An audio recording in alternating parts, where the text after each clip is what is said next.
Hello everyone and welcome to Reddit News Daily. Today we'll be discussing malicious compliance, in which you better be careful for what you ask for. Our first post is from Bluetard 101. My first time posting here, my brother got into talking about bad work experiences and told us this story. For the cast we have Sam, my big brother, Lazy Slackers, Boss, Big Boss, VP, and me. Small background. My mother was working at an at-will employer in charge of making small commercials for very local and very rarely state companies' businesses. Think of a small airplane hangar with 60-ish employees and a studio apartment for the higher-ups. The setup.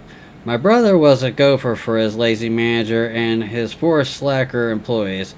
His usual job was all about their work while they were out of the office, going to bars and strip clubs. My brother was told that they were going to important business meetings, and during all these times, and one day he got a text from our mom and dad and that said with pictures, "Hey, we found your manager and co-workers at a strip club." When he got this text, he checked the company work records and saw that they all had taken credit for his work and left his name out of it. The boss came down to his section of the office and told him that he was being reprimanded for not doing any work for the past month. He was told in an email that he was on an unpaid suspension for the next month, with the big boss and VP and the vice president CC'd in the email. Cue the malicious compliance. My brother and his team were to oversee the multi-million, $3 million or so contract commercial for a company that was to be the Super Bowl of 2016. Can you see how this is going? My brother, knowing that he was going to be blamed for the fallout, put in his immediate resignation 2 weeks after his suspension. On week 4, I'm with my brother in the car eating Sonic, and he gets a phone call from a frantic boss asking where he is. My brother said, "I'm in my car next to my little brother eating a Sonic." He started to cuss and shout at him to get back to the office when my brother chimed in with, "If I'm so useless at work, I'm sure lazy and slackers can do it all right. It's not like they're currently at the local strip club every time they say that they've been going to a business meeting, right? And I put in my resignation 2 weeks ago, remember?" There was a 10-second pause in the call. "If you want to talk to him about it, go to the club and ask him yourself." My brother gets a four-way call the next day from the boss, big boss, and VP, all apologizing and ask him to get back to work immediately, to which he responded with, "As I have told boss and big boss, I put my immediate resignation in 2 weeks ago with big boss's signature on it." VP said, "I wasn't aware of this." My brother continues, "Since I haven't done anything in the past month, I'm sure lazy and slackers can do it all, right?" It was then they realized they'd screwed themselves over a false report from Lazy. A month later, he gets a call from an ex-co-worker saying that the big company sued the company into bankruptcy and let everyone go. Lazy and slackers were fired only 2 days after the four-way call. Karma is a bitch.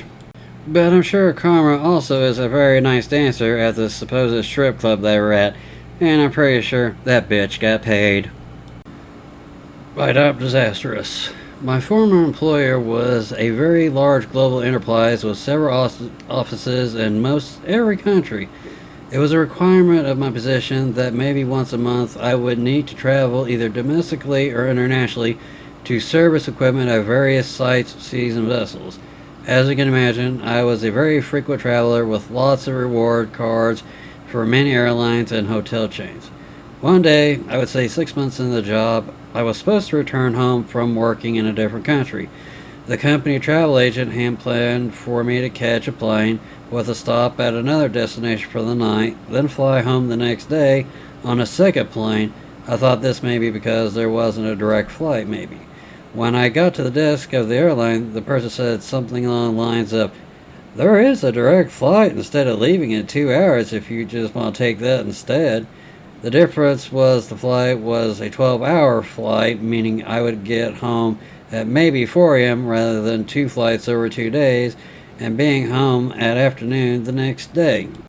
To me and my innocent new to the company brain, this meant I could save the company cash on hotels, bill pay, and food, and the cost of the second plane, including all my excess baggage fees with the mountains of tools I carry.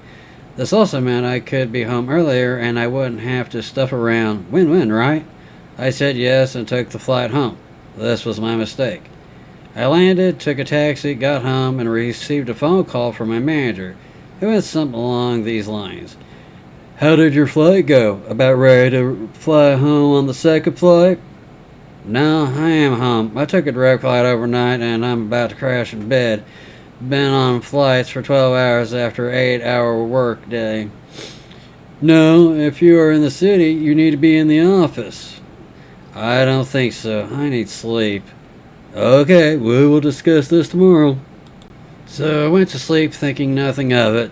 The next day I got in the office and was called for a meeting with my manager, who said I had to put in for a day of personal leave because I wasn't in the office. This led to a very heated argument about how I took the initiative to save the company lots of dollars and just fly direct, not to mention I would have been in the office anyway that day because I would have been on that second plane. So what would the difference be? Eventually, my manager simply opened up the employee handbook and pointed out to the company policy that said you can only travel inside of business hours. He was not going to back down from this argument, and I had to use my personal leave. End of discussion. This very, very pissed me off, having never been told this policy and not having read the handbook, I guess. So I thought to myself, okay, company policy is company policy, and I am clearly a pleb who has to follow it. From that day on, I would not travel outside of 9 to 5 on weekdays. This meant no flying at night, no driving at night, no weekends, no public holidays, no nothing. If it took 4 days to travel with 4 planes, which could have otherwise mistaken one, that's what I did. On full field pay, I was other travel allowances for every minute of it, doubled on weekends. I was really trying to be a team player, so to speak. But after that argument, on top of the travel policy compliance, I insisted on doing all work personally, and I wouldn't book any hotel anywhere that wasn't a 5-star or more. I put all expenses on the company bill, including room service, alcohol, and anything else I felt like. This went on for 8 years with no one questioning my expenses or choices until I moved on to a different job at a different company. I would hate to think of Scrooge McDuck vault of dollars a year after this one argument with my boss at my company. Yeah, well, at least you got to stay in some nice hotels and nice room service on the company dime. See, my friend of mine, he read the company policy and he, of course, took full advantage of it, which meant he got put up in penthouses. The dime was on them. He didn't have to pay for anything. And he even found a slight clause which said he didn't have to pay for the ticket. It was already paid for. So, kudos to you, man. So I have this cousin, let's call him Nick, and he's incredibly entitled, but this is the story of how I finally got revenge on him. This happened before the lockdown, but I didn't use Reddit then, so here we are. Nick and my nice cousin, let's call her Elle, came over to watch movies and weird cartoons. No, we are 13 and 15 years old. And a few hours later, my mother called me to help her clean the backyard. We have many plants, a pool, and a wooden deck. I headed over and Elle offered to help. Now Nick always wants to be the best.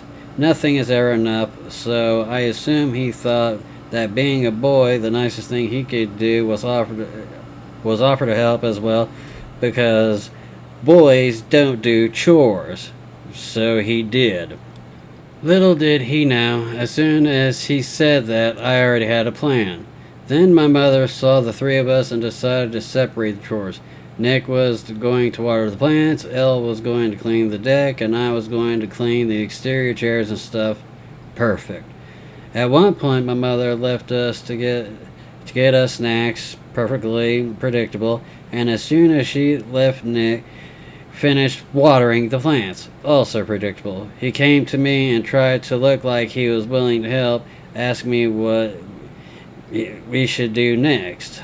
I stood up and showed him a part of the floor near a grass patch and told him how this spot was always dirty. I said that he had done enough and he could rest after cleaning that. What happened next was a mixture of predictable, satisfying, and funny. He had the garden hose in his hand. He used it to water the plants and used it to try to clean that spot. The dirty part was directly in front of the grass patch, and the water hit the grass and a lot of dirt. Mud and water flew, and he got the floor even more dirty than before. He said, "Done!" And Elle started laughing as she noticed my plan, and I just pointed out the floor. He looked and his eyes went wide to see the floor even more dirty. He tried to clean with the hose again and failed miserably. Elle and I sat down and enjoyed the show. After 10 minutes of fun, my mother came back with the snacks and tried not to laugh as she explained to Nick how we tricked him. He was furious and tried to slap me. 1 hour later, my aunt came and was told what happened. Nick got grounded for trying to hit his cousin, and my favorite part, for being dumb.